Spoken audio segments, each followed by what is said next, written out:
Notre parcours sur la variante Vallée d'Ordogne en Périgord débute à Carlu, village ramassé autour de son château du XIIe siècle, détruit pendant la guerre de Cent Ans et actuellement en cours de restauration. Dominant les toits et la vallée de la Dordogne, une cheminée sarrasine également appelée lanterne des morts veille sur le village. Au début du XIVe siècle, 3 représentants de ce village se rendent à Tours sur ordre de Philippe le Bel pour assister au procès des Templiers. Nous vous invitons à les suivre à leur retour. Nous sommes au début du XIVe siècle, en Périgord. 3 consuls du village de Carlu ont été nommés députés et sont partis sur ordre du roi Philippe le Bel. Quelque temps plus tard, ils sont de retour en Périgord.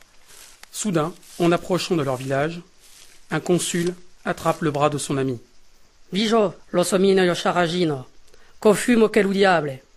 Les 3 consuls sont terrifiés, car, à l'horizon, la cheminée sarrasine du village de Carlu fume. Or, cette cheminée ne fume qu'en cas d'épidémie. Soudain, un bruit sur la droite les surprend. Qu'est Lou Marchao qui s'approche. Lou Marchao leur dit « Depuis que vous êtes partis, là, et c'est depuis qu'il y a toutes ces maladies. Il y en a même qui disent que c'est de votre faute. » Les 3 amis se regardent.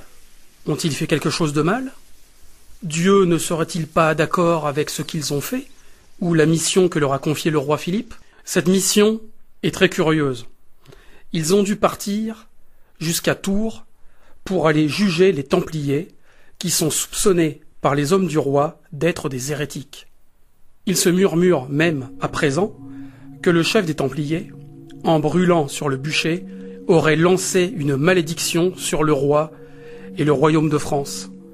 Se peut-il que cette malédiction soit tombée sur leur village, sur le village de Carlu ? Les 3 députés en tremblent de peur. Et puis c'est un des 3 députés qui a une idée. Et il propose... Pour sauver notre âme, peut-être que nous devrions partir en pèlerinage à Compostelle, et comme ça, en même temps qu'on sauverait notre âme, on ramènerait la paix et la sécurité sur notre village.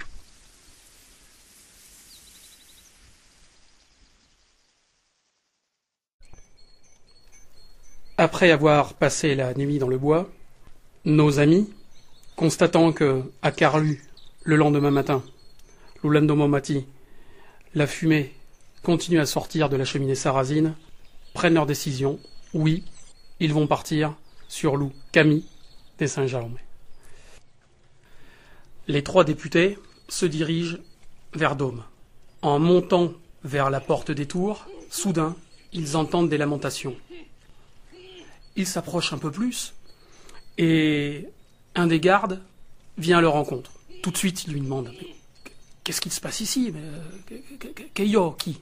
Et le garde leur répond « On vient d'enfermer les hérétiques dans les tours, là, les Templiers. Dans la tour de Dretto, ils sont 70. Par contre, à gauche, il y en a un qui est tout seul dans l'autre tour. Un des députés s'approche de la tour et regarde par une des meurtrières. Il voit l'homme de dos qui est en train de creuser, de graver des symboles magiques dans la tour. Notre député a tellement peur qu'il en a les cheveux qui se hérissent sur la tête. Il revient voir ses amis. « Non, on va pas rester là, nous, c'est pas notre affaire, on repart. » Et les 3 députés font demi-tour, laissent la porte des tours avec les cris et les pleurs des Templiers emprisonnés. Dôme est une bastide française bâtie en surplomb de la vallée de la Dordogne.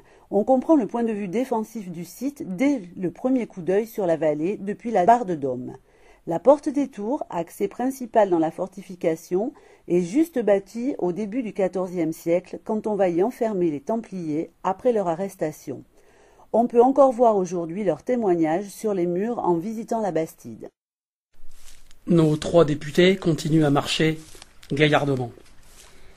Quelque temps plus tard, ils aperçoivent d'un côté de la rivière le château de Beinac et de l'autre côté Castelnau.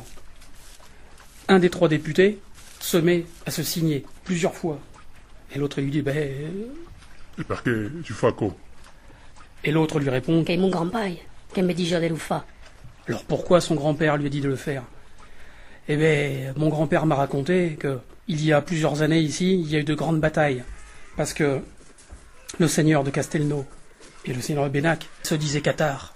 On dit même que messire Simon de Montfort est venu ici pour attaquer les châteaux et pour brûler les hérétiques. Seulement ici, Simon de Montfort, il n'a pas eu la loi. Ici, c'est un pays d'hérétiques. Simon et ses évêques appelaient le pays le trône de Satan. Les châteaux de Beynac et Castelnau pourraient symboliser à eux seuls le patrimoine médiéval de la vallée de la Dordogne.